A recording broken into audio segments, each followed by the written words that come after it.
Oh oh, une erreur s'est produite avec LinkedIn. Donne-moi un instant. Oh Peut-être oh.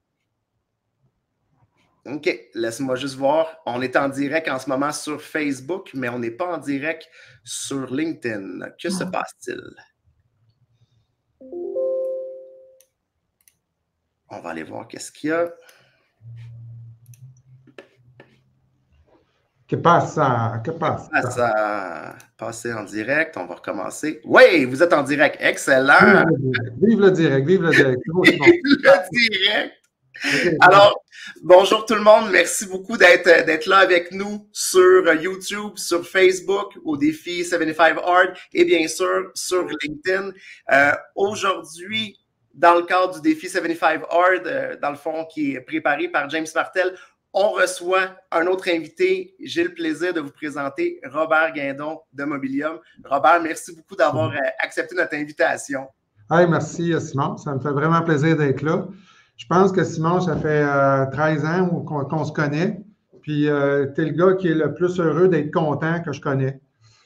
Oui, je suis quelqu'un qui est très... J'essaie d'être très positif. Honnêtement, dans la vie, c'est rare que je suis négatif. Quand je suis négatif, c'est que ça va vraiment pas bien. Mais tu sais, je suis un gars de mode solution. Tu sais, puis je pense que toi aussi, à chaque fois que je t'ai parlé, il n'y en avait pas de problème. Tu sais, je te donne un exemple, parce que moi et Robert, on fait affaire ensemble depuis plusieurs années. C'est lui, dans le fond, tout ce qui est ameublement chez MD, là, dans nos bureaux, c'est tout Robert qui a fait de A à Z. C'est tellement simple. Tu lui dis, écoute, Robert, j'ai besoin de ça, ça, ça. Je vais t'arranger de quoi, Simon? C'est quoi ton budget? Bon, je vais t'arranger de quoi? On va trouver la meilleure affaire. Donc, lui aussi, même mode solution. À un moment donné, je me rappelle, on avait besoin d'avoir un meuble. Puis il me dit, Simon, le meuble va arriver dans 3 mois. Là, je dis, ben là, ça ne marche pas, Robert, voyons donc. J'ai dit, j'ouvre mon magasin dans une semaine, j'ai besoin de quoi de rapide.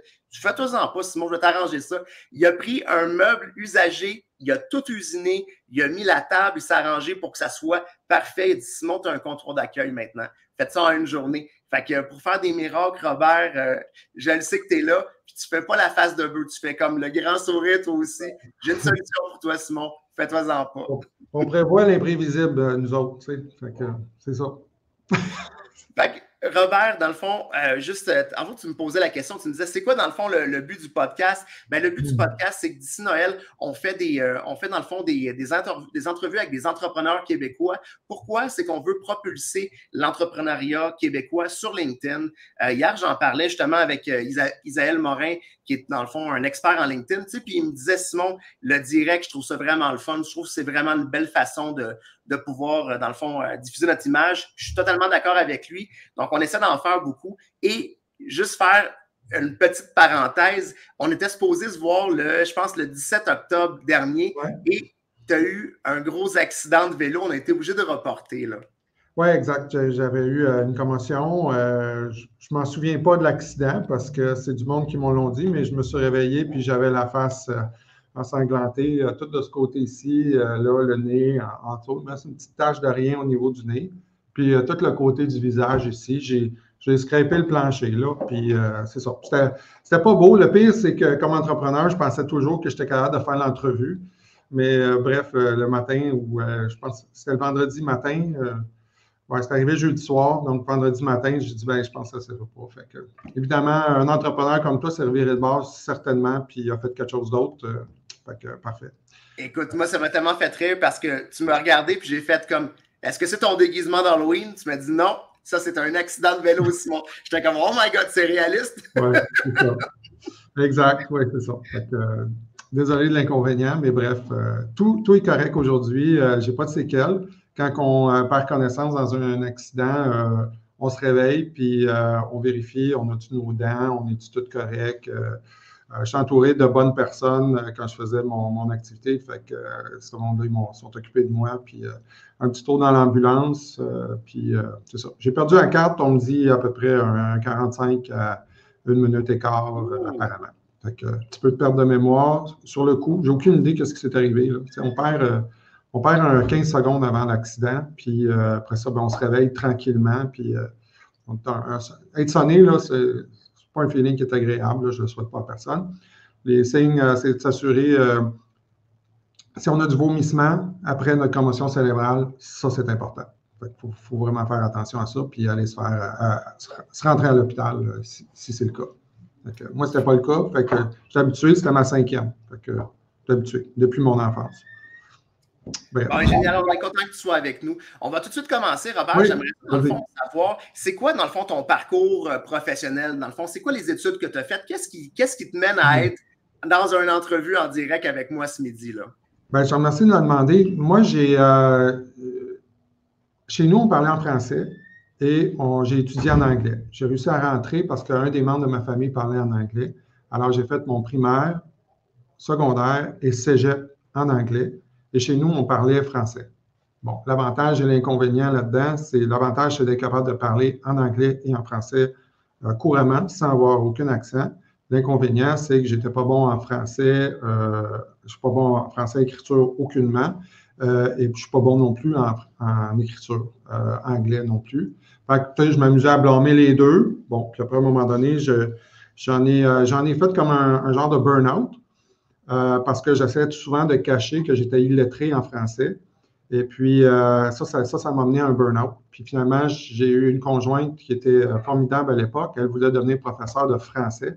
Alors, je me suis inscrit à l'Université de Sherbrooke en français pas la langue française, mais la langue française pour les études. Je me suis mis en orientation professionnelle. Donc, ça, c'est le syndrome du gars qui ne sait pas trop quoi faire. Puis, il fallait que j'apprenne le français avant tout. Puis, le seul sujet qui m'intéressait, puis que j'avais réussi à rentrer sans faire de test de français à l'époque, on recule en 1990, à peu près 92, là, dans ces environs-là. Le test de français n'était pas obligatoire pour rentrer à l'université. Par contre, pour avoir le diplôme, ça prenait le test turbo. À l'époque, je ne sais pas si c'était encore ça, pour avoir le diplôme universitaire. Donc, longue histoire courte, j'ai tout fait les cours. Par contre, je n'ai pas fait le test de français à la fin. Je dis, ça ne me sert à rien, je vais juste le couler. À l'époque, on avait des correcteurs qui commençaient.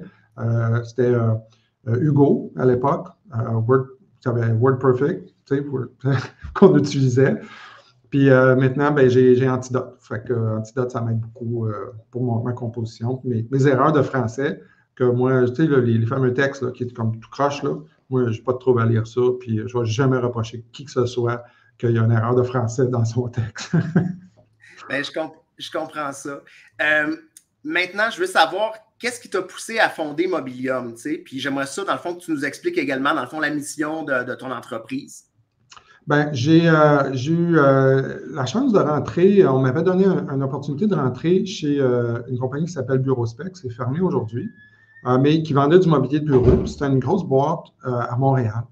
Puis la boîte faisait de sorte que, bon, j'ai trouvé vraiment l'amalgame de qu'est-ce que j'étais bon, qu'est-ce que j'étais. Tu sais, j'ai comme tout le monde, entre autres, on a un talent rémunérateur. Ça, c'est important de le mentionner. Puis, on peut avoir beaucoup de talent. On peut être bon au piano, on peut être bon pour chanter, mais il faut le faire devant un stage. Il faut le faire devant des gens, il faut créer l'émotion par les chansons. Puis, c'est pas tout le monde qui a la chance d'utiliser leur talent pour être rémunéré. Fait que ça, c'est un mot que c'est un terme que j'ai développé, c'est moi-même qui l'ai développé, c'est un talent rémunérateur. Et puis, être capable de dessiner, conceptualiser, écouter les gens, rendre sur papier qu'est-ce qu'eux autres ils veulent avoir, et puis rendre ça utilisable pour leur fonction. Alors, les espaces de bureau, pour se réaliser, c'est quelque chose que j'étais capable de faire. J'ai fait, moi, ça, je suis capable de faire ça. C'est là que ça a décollé. J'ai travaillé 8 ans pour une compagnie, 7 ans à peu près, là. Après ça, je voyais que j'avais commencé ça à l'âge de 25, 26 ans. Et puis, après 8 ans, je suis rendu à 33 ans. Je dis, je ne peux plus aller plus haut dans cette compagnie-là. C'est une genre de compagnie, un genre de milieu qui se compare comme à des agents d'immeubles. Les vrais hop sont à 45 ans, 50 ans. Ils peuvent continuer ça parce qu'ils ont une maturité. Ils ont des cheveux gris. Moi, j'en ai pas, là, puis je ne sais pas parce que je me teins, là, mais je suis juste chanceux pour ça, à ce niveau-là. Et puis, j'ai fait comme la gestion de projet pour aller plus loin. Par la suite, j'ai quitté mon emploi. J'ai dit, je pense qu'il faudrait que je fasse d'autres choses. Tu sais, le genre de gars là, que tu sais, c'est comme bon, j'ai réussi là-dedans, ça va bien. Puis, je me suis tourné vers la gestion de projet parce que je suis arrivé bon deuxième dans un des plus gros contrats de mobilier de bureau à Montréal, qui était le 1350 René Lévesque, la tour de CGI. Je pense que tu la connais, tu sais c'est quoi. Bien, il y a 26 étages là-dedans, c'est un contrat de 12,5 millions. Et je suis arrivé bon deuxième. Alors, deuxième, second is first to lose. Alors, je n'ai pas eu le contrat. Et en allant à l'entrevue comme telle, je savais qu'il aurait fallu que je change de boîte, change de compagnie. Et puis, quand je suis revenu, je n'avais pas la certitude que je n'étais pas avoir le contrat. Quand je suis revenu de l'entrevue, donc, j'ai passé devant mon bureau. On avait des cubicules à cette époque-là. J'ai passé direct devant mon bureau, puis j'étais allé dans le bureau du président de la compagnie, puis j'ai annoncé que je donnais ma démission. Parce que pour moi, c'était comme si je n'aurais pas été loyal ou quelque chose comme ça par rapport à la compagnie. J'ai dit, je pense que j'étais prêt pour un changement. Suite à ça, lui pensait que je l'avais, puis bon, il pensait que je comptais peut-être une menterie ou pas, mais indépendant de ça, je ne l'ai pas eu le contrat, je l'ai appris, puis après ça, j'ai bifurqué, je me suis allé dans la gestion de projet pour le projet en question, parce qu'il y avait 2600 postes de travail et il fallait prendre ces gens-là convergeaient vers le centre-ville dans la nouvelle tour de bureau. Donc, j'ai travaillé avec un partenaire qui a eu la job pour les aménagements. Donc, s'il y a 2600 personnes qui rentrent au centre-ville, il y a 2600 postes de travail à l'extérieur. Oui. Qu'est-ce qu'on fait avec ce mobilier de bureau-là? C'est là que moi, je suis rentré comme consultant pour déterminer qu'est-ce qu'on fait avec le mobilier. Soit on le redéploie dans d'autres CGI à travers le Canada, les États-Unis, Bahamas, soit on le met en storage, soit on le vend, ou soit on le jette. Alors, plus souvent qu'autrement, on jetait le mobilier de bureau. Je fais, oh shit! Là, c'était des containers, là, ça sortait des containers à la fois. Puis, j'ai appris tous les autres systèmes de mobilier de bureau, parce que quand on est dans le mobilier de bureau, on a comme nos lignes, puis après ça, on a les autres. Puis, on est en compétition contre les autres produits de mobilier de bureau, parce qu'il y en a une tonne, il y en a une multitude. Et puis là, j'ai dit, j'ai fait ça pendant un certain temps. Après ça, j'ai eu un autre contrat de réménagement de Jean Coutu, des corporatifs. Puis après un certain temps, bien, ils te mettent le directeur du développement. Ça, c'est une façon polie de dire on n'a plus de job, puis il va falloir que tu ailles en chercher d'autres. Fait que j'ai fait ça pendant un certain temps. J'allais chercher Jean Coutu, je me suis occupé de ça. Puis après, à un moment donné, j'ai dit, bon, ben là, ça a l'air comme si je n'ai pas d'autre job. Puis mon père m'a accoté, puis il m'a dit, peut-être que ça serait le temps que tu partes ta compagnie. J'avais 35 ans à l'époque. Et puis, il me dit, tu sais, pourquoi tu n'importes pas, toi? C'est pas mieux qu'un autre. Tu sais, mon père il m'a encouragé à regarder d'autres produits. Parce que tu ne pouvais pas juste rentrer et aller obtenir une grosse ligne de mobilier de bureau pour t'afficher pour te rentrer. C'est protégé, c'est par des territoires. C'est un petit peu comme les concessionnaires automobiles. Il n'y aura pas trois Kia automobiles dans Repentigny. Il va juste en avoir un. Il y a un territoire. Tu sais, c'est un petit peu comme ça que ça fonctionne pour le mobilier de bureau. C'est à peu près la même affaire. J'aime ça comparer ça, le mobilier de bureau, à des concessionnaires automobiles parce que tout le monde comprend les automobiles. Il n'y a pas grand monde qui comprend le mobilier de bureau. Tu sais. Longue histoire courte, j'ai rapatrié tous mes économies et j'avais une marge de crédit. Moi, je plaçais tout le temps 250 $ par mois depuis ma sortie de l'université, puis j'ai toujours fait ça. Fait que vous faites 250 $ par mois, 3 000 par année. Sur une période de 10 ans, on est rendu à 30 000 dans le temps de le dire. Et puis, j'avais aussi des marges de crédit que je n'utilisais pas. Je suis très sound, très intelligent financièrement. Tu sais, je suis très à ce niveau-là, là, au niveau des économies, puis faire attention, ça, j'étais bien bon. Ça m'a permis, parce que j'ai fait ça pendant 10 ans de temps, de regrouper, mettons, 70 000 $ d'une shop. Mais j'ai commandé un conteneur de mobilier de bureau de la Malaisie, d'un produit que je fais, ça n'existe pas, mais ça, je serais capable de vendre ça. J'avais pas de local, j'avais une idée à peu près où est-ce que je pourrais mettre ça. Au pire, aller, je l'aurais mis dans des mini-entrepôts. Puis, j'avais un sous-sol d'une bâtisse que j'ai aidé à bâtir à mon père, qui m'a dit, bien, au pire, aller, on va mettre ça en dessous là. Moi, j'ai besoin de mobilier de bureau. On va en prendre un peu là-dedans. Puis, c'est le même, je suis parti. Je n'avais pas toute la grosse affaire, pas de site web, je n'avais même pas un truc de livraison. Ma première livraison est arrivée quand tu reçois le mobilier de bureau, ça prend à peu près 4 à 6 mois. Alors, pendant ce temps-là, on travaillait, faisait d'autres petites affaires, une petite job-in. Puis, tu sais, mes premières livraisons, ça s'est livré avec un Ford Windstar lettré Royal Lepage. Tu sais, on n'est pas obligé de tout avoir, là, toute sa coche, de faire une business. Là. Ça c'est la plus grosse misconception. La mauvaise conception là, des gens d'affaires, c'est que ça prend tout. Ça prend un site web, une carte d'affaires. Je vais travailler sur le design de ma carte d'affaires. Puis là, c'est toutes des embûches que le monde se met, ce n'est pas les bons problèmes. Le plus gros problème, c'est va chercher tes clients. Ben oui. Assure-toi d'avoir des gens qui ont besoin de tes services, de tes produits. La balance, c'est du flou-flou. Tu sais, je parle à des entrepreneurs qui n'ont pas de site web, ils utilisent juste Facebook, puis ils disent, il faudrait bien que je fasse un site web. Ça fait combien de temps que tu l'as, ta business? Ah, ben Robert, ça fait 5 ans, puis tu n'as pas de site web. Non, je n'ai pas besoin. Pourquoi tu te buterais à essayer d'avoir un site web si ta business, ça fonctionne bien? Ah, ben c'est parce que j'en veux plus. Ah, là, on tombe sur un autre sujet, par exemple. Oui. Là, tu sais, c'est comme, OK, fait qu'il faut vraiment regarder qu'est-ce qui est utile pour toi, puis qu'est-ce qui va faire qui va générer des ventes. Des ventes. Tout le flou alentour, là, trop de monde se bute beaucoup trop sur ça plutôt que de regarder. Fait que, en tout cas, écoute, c'est quoi ta question encore? Ben, la question, justement, c'était comment tu as fondé Mobilium? Fait que tu as vraiment bien répondu. À ma question. Mais par exemple, j'ai une question piège pour toi. Okay. Moi, je me pose la question parce que j'aime bien ça aller chez Ikea, OK? Mais pourquoi est-ce que je ferais affaire avec Mobilium au lieu, dans le fond, de faire affaire avec Ikea, là? Là, il faudrait que tu arrêtes de blasphémer tout de suite, là, parce que on ne parle pas de la même affaire du tout, du tout. Tout le monde a travaillé, tout le monde travaille, tout le monde a été dans des espaces de bureau. Puis l'espace de bureau aujourd'hui, là, c'est un pôle pour aller chercher de la clientèle. Pour aller chercher. Puis mon client, là, c'est mes employés. OK? Là, je suis rendu à une étape que j'ai compris que mes clients, c'est mes employés avant tout, parce que mes employés vont créer la business. Donc, il faut que j'aille chercher du talent et c'est par le biais un petit peu un wow factor, là. OK, un wow factor par le biais du mobilier de bureau. Je ne sais pas, je te mets en contexte. Si, mettons, tu es un comptable, puis tu veux embaucher des nouvelles commis comptables à l'intérieur de ta bâtisse, à l'intérieur de ta business, je veux dire, pour faire de la tenue de livre, mettons. Bon, j'en ai des comptables que j'ai installé des classeurs dans un sous-sol d'une maison.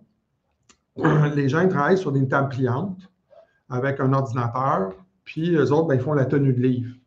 Ou tu as une belle bâtisse, puis là, j'ai l'extrême, là, mais tu sais, il y a entre les deux. Tu sais, sur le bord de la 640, la bâtisse est vitrée, et puis c'est beau. Puis là, ben, toi, tu cherches à recruter du monde.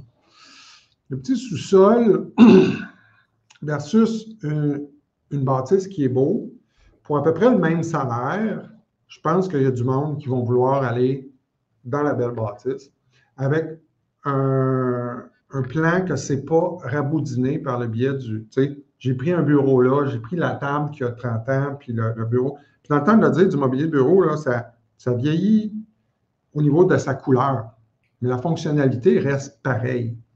Fait qu'il faut vraiment trouver le moyen de faire un wow factor et ça démarque une certaine confiance en notre clientèle. On travaille beaucoup sur ça, comment qu'on peut s'assurer d'avoir la confiance. La confiance, ben, c'est un petit peu par notre image qu'on s'est donné la peine de dire, moi, je le fais. Moi, j'ai décidé que c'est là que je m'en allais et j'ai investi du temps et de l'effort pour mon image parce que je vais être là encore dans 10 ans de temps. Des compagnies fly-by-night qui n'ont pas trop investi dans leur image, ben, c'est comme si ben, demain matin, ils pourraient fermer assez rapidement, puis, ben, coudonc. Puis, on travaille beaucoup pour avoir la confiance, la référence, le professionnalisme. Tu sais, être sympathique et professionnel, c'est donc important. Montrer qu'on a investi un peu dans notre image, ça va nous aider. Tu sais, ça nous aide. Puis pendant des années, là, Simon, je ne te cacherai pas, je n'ai pas investi fort dans les images, dans mon image, parce que je n'avais pas le wow factor pour recruter du talent. Alors, Oui. c'est partie des étapes de vie au travail, ça, là tu sais, d'une compagnie. Là, j'ai engagé du nouveau monde, du monde qui était préoccupé par l'image marketing. Il m'a dit, là, si moi je m'en viens, là, il va falloir que tu changes ton logo. Il va falloir que tu changes ton site web. Il va falloir que... Là, j'ai comme, ouais, mais ça coûte cher, ça, là, tu sais, ça coûte cher. Oui, ça va coûter cher. Ça va peut-être coûter 10 000, 20 000, 30 000. Là, comment tu dépenses? Là? Ben là, nous autres, on faisait des flyers. Mets-toi en contexte, sinon, ça fait 20 ans là, que je fais ça. Là, OK? Alors, il n'y avait pas Internet comme c'était là aujourd'hui. Là, là c'était des piles de catalogues que les représentants arrivaient, puis là, ils te montraient du nouveau mobilier de bureau, puis la seule image que tu avais, c'est quasiment sur un catalogue. Puis là, hop, il y a l'Internet. OK, ben, on va faire un site web. Puis là, on va loader, puis on va mettre des images là-dessus. Là, aujourd'hui, ils disent tout. Moi, je suis un petit peu old school. Ils disent, as-tu un catalogue pour ça? Ils disent, non, on ne fait plus de catalogue. Là. On met tout ça sur le web. On met tout ça sur le web. Tu vas aller chercher ça. Puis, d'ailleurs, je veux dire, on utilise des bandes interactives comme ça, disons. Je ne sais pas si tu as vu, là, mais c'est comme, on clique là-dessus, puis ça, je veux dire, ça, c'est rendu là, nos catalogues, si on veut des chaises, si on veut du mobilier, si on veut du lounge, c'est beaucoup plus efficace d'avoir ça par le biais d'une bande interactive, là, je veux dire. Puis, on fait nos présentations avec ça dans notre salle de conférence, ça aide beaucoup, là, c'est beaucoup plus efficace. Fait que, tu sais, on s'entend que IKEA, c'est le monde où on fait le tour, puis on fait la chose. C'est pas fait pour être défaire, déplacer. Ils veulent avoir une durée de vie d'à peu près 5 ans, mettons, là, une fois que tu as déplacé. Tout le temps fait avec de la mélamine, avec un petit edging. Ils essayent d'augmenter la qualité parce qu'il y en a d'autres tout le temps, mais ils ne vont pas venir aménager ton espace. Ils ne vont pas refaire ta cuisine.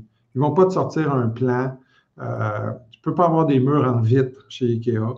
Ils ne vont pas aménager ta cuisine. Ils ne vont pas installer ton mobilier. C'est tous des services que nous autres, on offre avec nos propres installateurs. On n'est pas en sous-traitance avec d'autres. Donc, nos installateurs sont vraiment qualifiés. Bon, j'en ai 3 que j'ai travaillé avec eux autres il y a 25 ans chez Bureauspec. Donc, c'est des pros là, de l'installation. Ils ont tout vu, là, ils ont tout fait. Fait que, c'est le fun d'avoir une équipe comme ça parce qu'à un moment donné, j'ai investi pour aller chercher une meilleure image. J'ai investi pour aller chercher des meilleurs employés aussi. Et sur le volume, on a augmenté les ventes. Je suis allé chercher des bons éléments et puis je les ai écoutés, mais c'était parce que j'étais rendu là dans mon étape de croissance au niveau de mon entreprise. Tu sais, là, c'est flatline de même pendant un petit certain temps. J'étais tout seul, après ça, j'étais 2, 3. Après ça, ben là, j'ai monté à 7 employés, mais pour avoir à peu près le même chiffre d'affaires. Il y a de quoi je ne fais pas bien. Fait que là, par le biais de la formation, le mentorat, parler à du monde, parler à des entrepreneurs qui ont réussi, j'ai réussi à modeler ma façon de voir et de penser et améliorer ma communication. Parce que nous autres, les entrepreneurs, là, on est bien bons. On est bien bons. On est les meilleurs. Hein, on est le 3-5% qui pensent qu'ils ont la formule magique. On est bien bons parce que les 4 schèmes de l'être, c'est j'ai raison. Okay? Ça crée tous les conflits du monde. Okay? J'ai raison. Je vais le faire à ma manière. Je vais le faire tout seul pour bien paraître. Okay? Puis quand on a ces 4 schèmes de l'être-là, il faut se connaître nous autres comme individus, puis dire, moi, c'est lequel le plus fort parmi ceux-là. Souvent, un entrepreneur, il est bien fort dans toutes les 4. OK?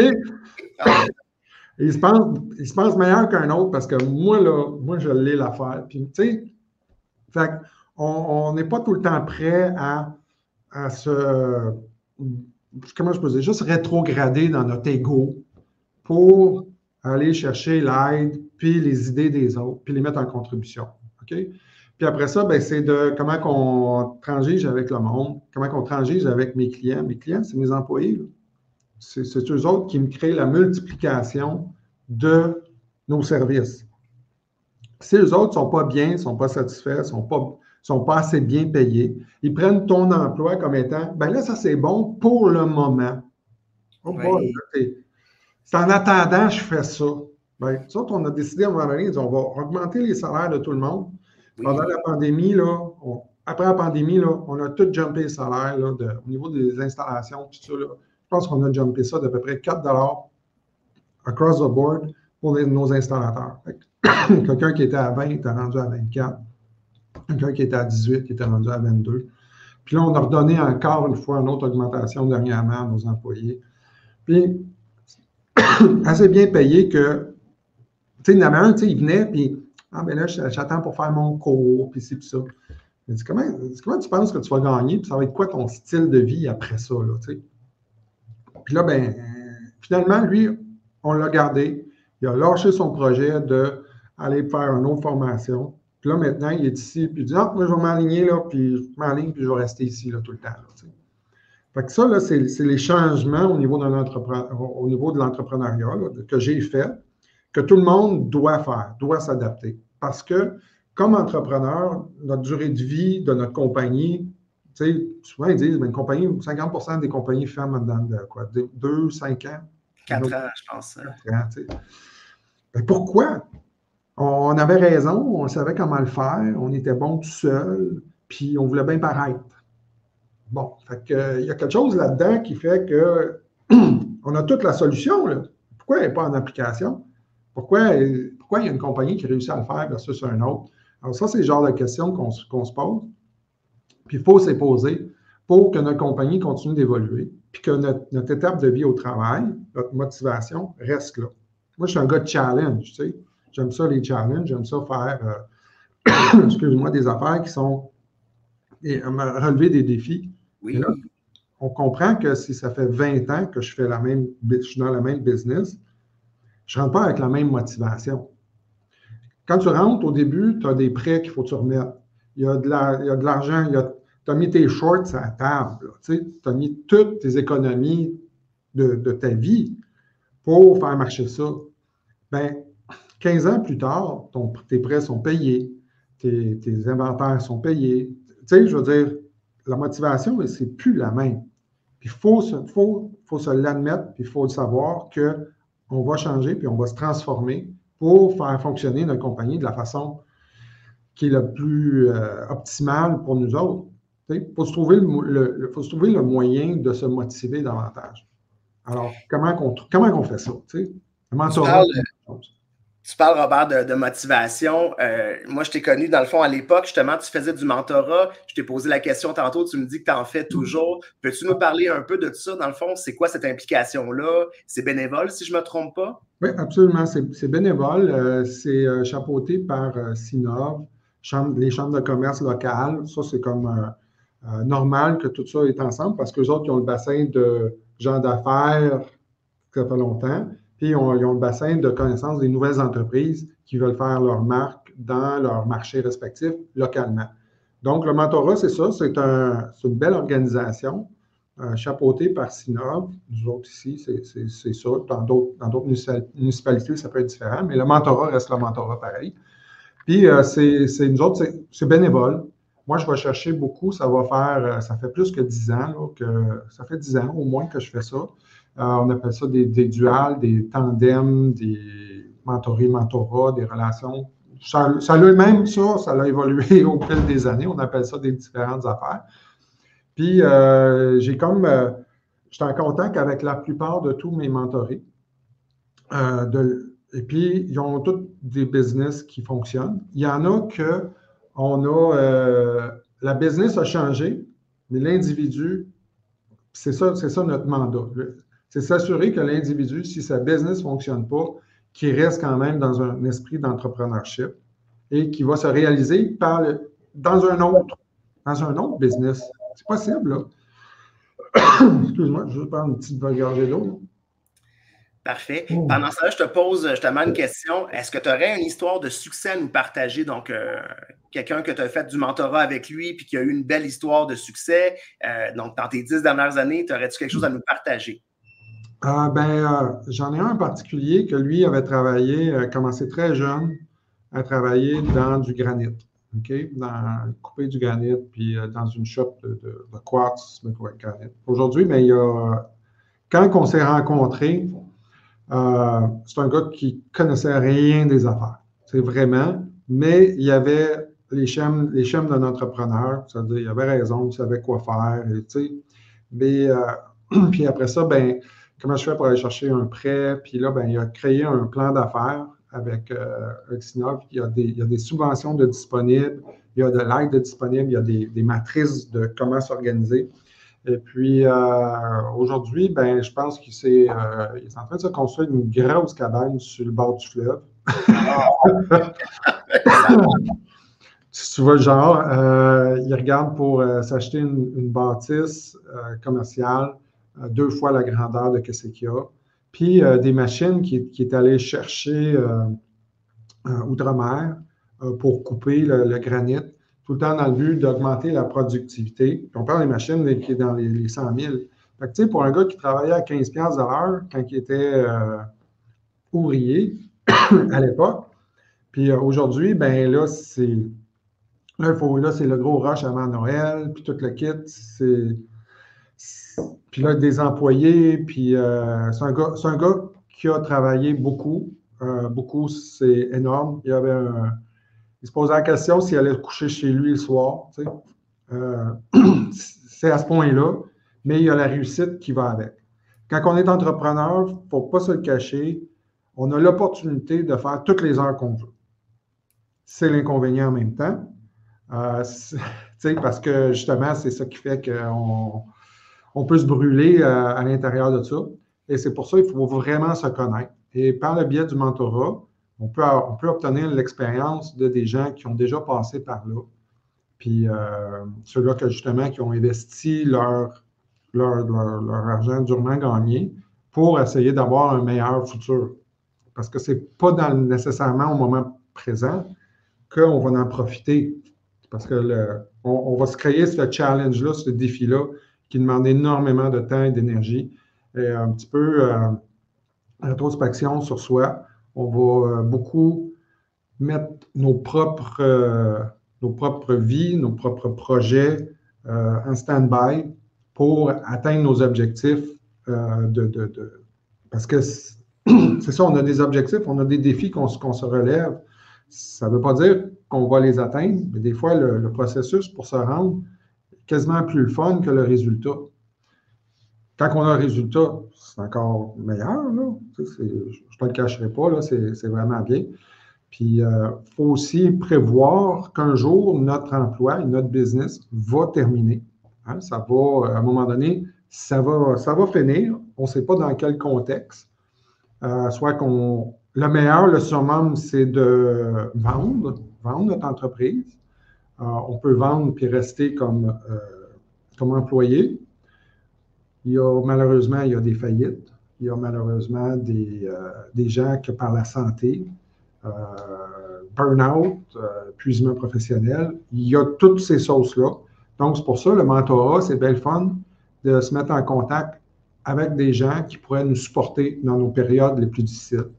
C'est ça que ça sert vraiment. Quelqu'un que ça va pas, qu'est-ce que je peux faire? Là, j'ai tout investi mon argent là-dedans. Ça va pas bien. Comment je me fais pour me relever de ça? Il faut s'appuyer par des gens qui ont déjà passé par là, se sont questionnés. C'est un questionnement perpétuel, là, être en enfer. Là. Oui. La personne qui dit que on va bien. Non. Ça, c'est le gars qui va au casino, là. Ça, c'est le gars qui va au casino et qui dit qu'il gagne tout le temps. Ben écoute, moi, je pensais justement à toi, quand il y a eu la COVID, on a décidé d'encourager beaucoup les entrepreneurs d'ici, puis les restaurants, surtout à tous les dîners, on faisait venir, dans le fond, un restaurant de Repentigny pour être sûr, justement, qu'il y a une pérennité, puis pas que des gens qui ont consacré, dans le fond, leur vie, leur économie, ils fassent faillite avec leur restaurant. Donc, on a vraiment investi beaucoup dans l'économie, dans le fond, de Repentigny en particulier. Puis, je suis vraiment fier de ce qu'on a fait. On a massivement mis de l'argent sur nos infrastructures à l'interne et également, dans le fond, dans l'économie circulaire, un peu comme les restaurants. Puis, écoute, c'est ça qui se passe. C'est ça la réalité d'un entrepreneur. La COVID arrive. Toi, là, j'ai pensé à toi. Tu as été la première personne à qui j'ai pensé. J'ai fait Robert ne peut plus vendre de mobilier de bureau. Les bureaux sont fermés. Les gens sont à la maison.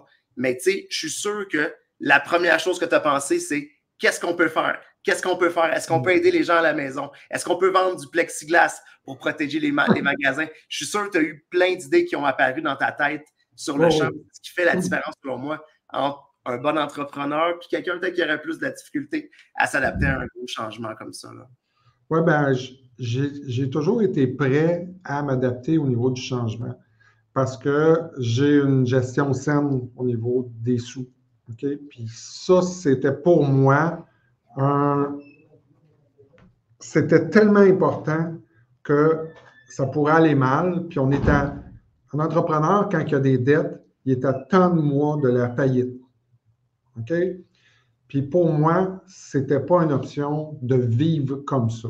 Donc, le temps de mois à la faillite, pour moi, à un moment donné, je faisais mes calculs, puis j'étais à tant de mois de la faillite. Après ça, je suis rendu à, mettons, 3 mois. Après ça, je suis rendu à 6 mois de la faillite. Après ça, je suis rendu à 20 mois de la faillite. Puis après ça, je ne pourrais jamais faire faillite. Ça, là, pour moi, c'était la chose la plus importante à atteindre comme objectif. Et l'objectif était clair et il était mesurable. C'est mesurable par le biais de ta comptabilité. Il faut que tu aies une comptabilité qui est solide et saine avec des habitudes de consommation, des habitudes de comment on travaille, que ça soit très sain et très clair dans notre tête. Souvent, on mélange nos comptes de banque au début d'un entrepreneur. Ah, bien, je mets ça dans mon compte de banque à gauche, à droite. Puis, il n'y a pas une ligne claire entre Robert Guindon et sa compagnie Mobilium. C'est là que ça fait partie des étapes, ça. C'est vraiment, là, au début, on n'a pas le choix de commencer comme ça. Là. Si on veut commencer from scratch, comme moi j'ai fait, on n'a pas le choix. Mais après, à un moment donné, il faut parler à des professionnels, puis il faut les écouter, puis il faut agir en conséquence pour arriver à avoir la bonne façon de fonctionner. Moi, je n'étais pas dans une position de faire faillite. On fait faillite quand? Quand on a des dettes. Puis là, ben, ils tirent notre prêt. T'sais. Fait que moi, pour moi, c'était vraiment important de m'assurer que je n'ai pas de prêt en tant que tel. Puis après ça, ben, moi, je regarde les voitures que j'ai dans ma cour des employés. Puis moi, je suis responsable de ces gens-là. Je suis responsable de leur hypothèque. Je suis responsable de leur dette. Je suis responsable pour m'assurer que moi, j'ai du travail pour eux. Puis si moi, je vais faire faillite, eux autres, ça va être peut-être les mettre dans la merde. Tu sais. Fait que moi, ça, c'est la responsabilité que je me mets sur le dos. De quand j'engage quelqu'un, je l'engage que je vais y payer son, je sais pas, 30, 40, 50, 60 000 par année. Moi, c'est un engagement que moi, je fais envers cet employé-là. Puis, c'est ça qu'il faut qu'ils comprennent quand ils viennent chez nous, que moi, j'ai un engagement envers eux comme ça. C'est pas nécessairement eux autres envers moi. Moi, je vais m'attendre si bon. Mais on les garde tous, les employés. Puis quand ceux-là, ils s'en vont, ils s'en vont ailleurs, ils veulent revenir. On les reprend des fois, mais pas tout le temps. OK, il nous reste quelques minutes avant de terminer, Robert. J'aimerais ça savoir, dans le fond, cette semaine, j'écrivais un article justement sur l'avenir du bureau, parce que j'ai rencontré, dans le fond, à Miami, Cisco, puis eux autres, dans le fond, leur vision, c'est il n'y a plus d'électricité, c'est rendu tout du câble réseau partout. Tout est alimenté par des câbles, dans le fond, réseau. Donc, l'éclairage lumineux, un câble réseau, tu cliques toi-même, tu es rendu ton éclairage, il s'allume, tu es capable de le contrôler automatiquement avec l'intelligence artificielle. Exemple, que s'il n'y a pas personne dans la pièce, toutes les lumières vont s'éteindre automatiquement. Même chose avec les stores, toutes des stores robotisés dans les vitres. Dès que le soleil arrive puis qu'il y a de la chaleur dans la vitre, automatiquement, les stores vont venir se descendre. Maintenant, j'aimerais ça entendre ta vision à toi. Là. Comment tu le vois, le bureau du futur au Québec? Ben, je vais faire une joke. Moi, je cherche encore le bureau qui n'a pas de pattes, le bureau magnétique, tu sais, qui flotte. Oui. Pas sûr que ça va exister. Mais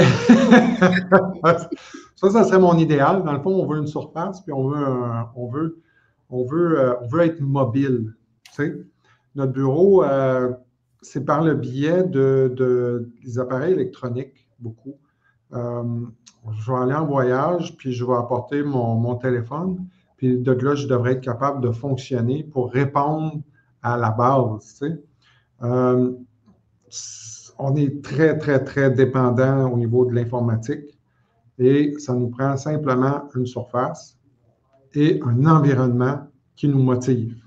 Oui. Alors, si pour toi, l'environnement, c'est d'être sur le bord de la plage, je t'encourage à te trouver un télétravail pour ça. Et le télétravail, comme on l'entend aujourd'hui, il en parlait des années 2000. Quand je faisais mes formations de mobilier de bureau, on en parlait, on savait que ça s'en venait. On avait même la vision de qu'est-ce qui était pour être les années 2000, on en parlait des années 70. Puis il y avait un monsieur avec un jetpack, puis avec son chapeau, puis il prenait le jetpack, puis il s'en allait au bureau. On pensait que c'était pour être ça des années 2000. Mais non, au lieu d'avoir un jetpack puis se transporter physiquement, on se transporte virtuellement par le biais de l'informatique. Je pense que des personnes comme toi sont là, comme MD Informatique, puis qui est très supporté par les produits Apple, sont là pour nous aider, pour nous déboguer. Parce que quand notre téléphone ne fonctionne pas ou notre téléphone intelligent, là, c'est clair, là, c'est tout intelligent à cette heure, les téléphones, on dit téléphone, mais je suis surpris qu'il n'y a pas un nouveau nom qui est sorti pour ça, là, mais en tout cas. On est capable de travailler avec les impléments informatiques. À part de ça, si on a un milieu de travail qui va servir pour attirer du talent, ça va être important. Pour nous autres, le futur se situe à ce niveau-là, au niveau d'un environnement de travail. Si on a une business qui a une bâtisse, qui est propriétaire d'un building, je vous le recommande énormément et mettez votre bâtisse sur la coche, mettez ça beau pour que ça soit une place qu'on soit fier d'aller travailler comme employé. Ça, c'est vraiment important. Puis c'est ça, le bureau du futur, c'est d'avoir une place qu'on a le goût d'aller et qu'on va sentir qu'on va déployer notre talent rémunérateur, que ce soit pour nous ou pour la compagnie qu'on travaille, puis c'est là qu'on va être heureux. Alors, la base, c'est d'être heureux dans notre travail, c'est tout. C'est pas plus que ça, puis s'assurer qu'on gagne notre vie, là, puis qu'on puisse mettre de la nourriture sur la table, puis se payer les petits bébelles qu'on a besoin, puis qu'on a le goût. Là. Le futur du travail, c'est ça, pour moi. Tu me disais tantôt aussi que tu avais un conseil, dans le fond, pour le recrutement. Tu avais un truc pour faire, dans le fond, du recrutement de personnel. Est-ce que tu veux nous en parler un peu? Bien, le personnel, c'est important que la personne qui va venir, elle a des... Si tu es à 20 ans, 30 ans, 40 ans, 50 ans, ta motivation va être différente pour aller au travail. Ici, on est chanceux, on a un bonhomme, son garçon est ici, travaille avec lui. Lui, ça va faire 30 ans qu'il fait le métier. Puis son garçon, bien, il a 25 ans. Puis, au début, c'était « Hey, je vais travailler avec mon gars. Ça va être spécial, ça va être unique. » tu sais. Puis le gars, ben là, lui, était venu, justement, j'en ai parlé tantôt, il va venir en attendant. Tu sais. Mais notre but était vraiment avec lui que en attendant soit éliminé. Oui. Tu sais. Il était venu ici pour travailler.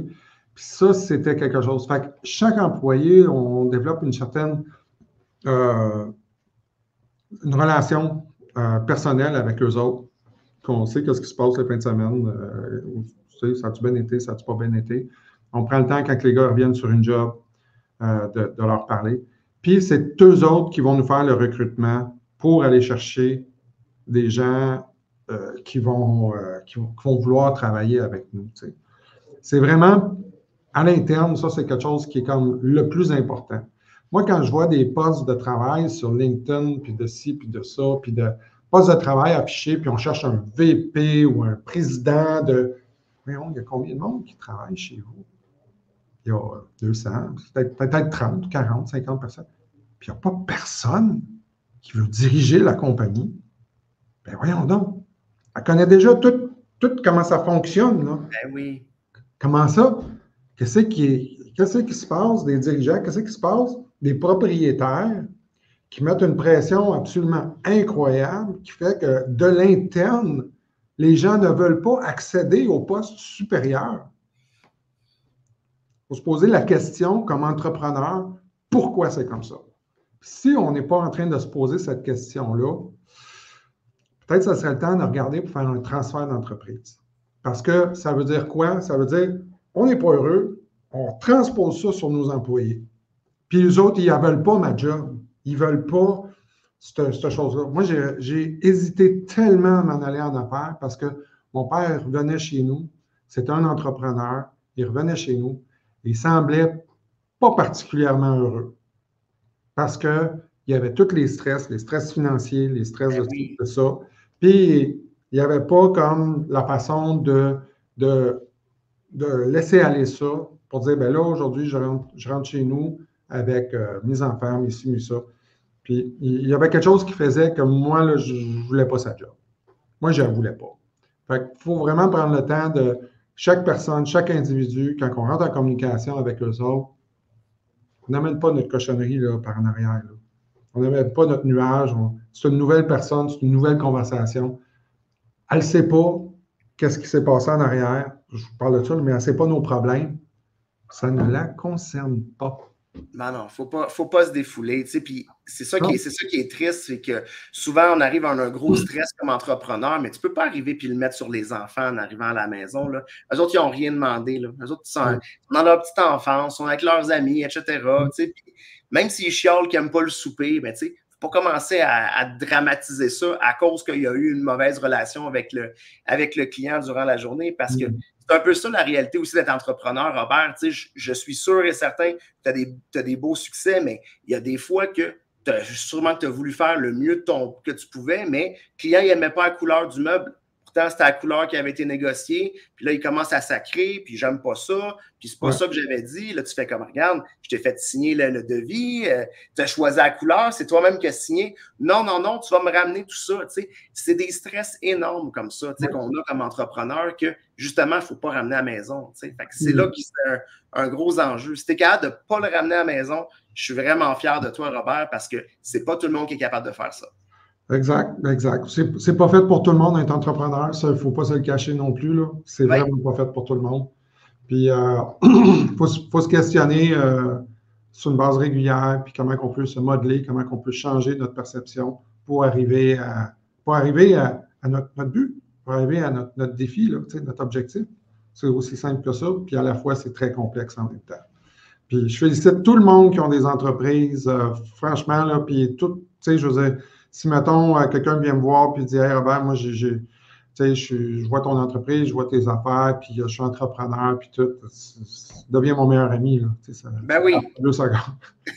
Je suis tellement d'accord avec toi. On le sait par quoi ils passent, on le sait c'est quoi les réalités qu'ils vivent. Tu vois, comme moi, avant, j'étais super malheureux parce que je me sentais tout seul. J'arrivais à la maison, je voulais parler de ça à ma femme. Ma femme était là comme, OK, mais regarde, c'est beau la journée de travail, mais je me suis fait plein d'amis qui font le même métier que moi. Puis c'est tellement le fun. Tu prends une bière avec eux autres, tu parles des réalités, puis tu ris parce qu'ils te racontent une histoire, tu l'as vécu la semaine d'avant. Ils vivent les mêmes choses. Les entrepreneurs vivent la même réalité que toi. Si tu penses que tes clients sont difficiles, les clients sont difficiles pour tout le monde. C'est pas juste pour toi. Tu sais, le secret d'arrêter de fumer, tu sais quoi? Non. C'est de jamais commencer. Oh! Pas moi, il l'a inventé, là, celle-là, mais à cette heure, les clients, quand ils rentrent, tout est dans la prise de besoin, de la façon que ça se passe.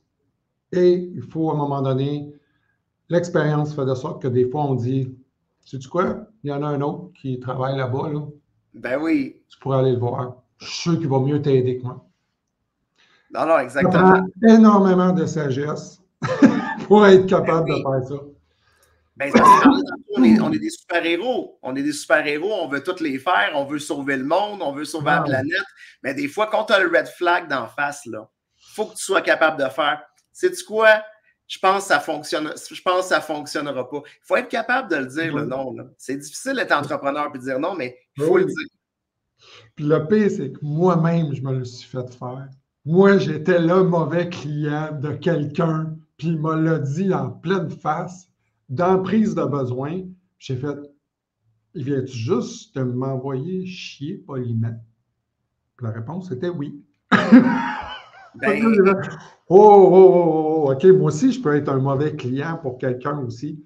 Puis c'est ça. Fait que c'est donnant-donnant. Faut être un bon client, puis il faut servir les bons clients aussi qui nous ressemblent. Puis dire, tu sais, le fameux dicton là, des alcooliques, là, c'est Mon Dieu, donnez-moi la sagesse de changer les choses que je peux et l'acceptation des choses que je ne peux pas changer et la sagesse d'en connaître la différence.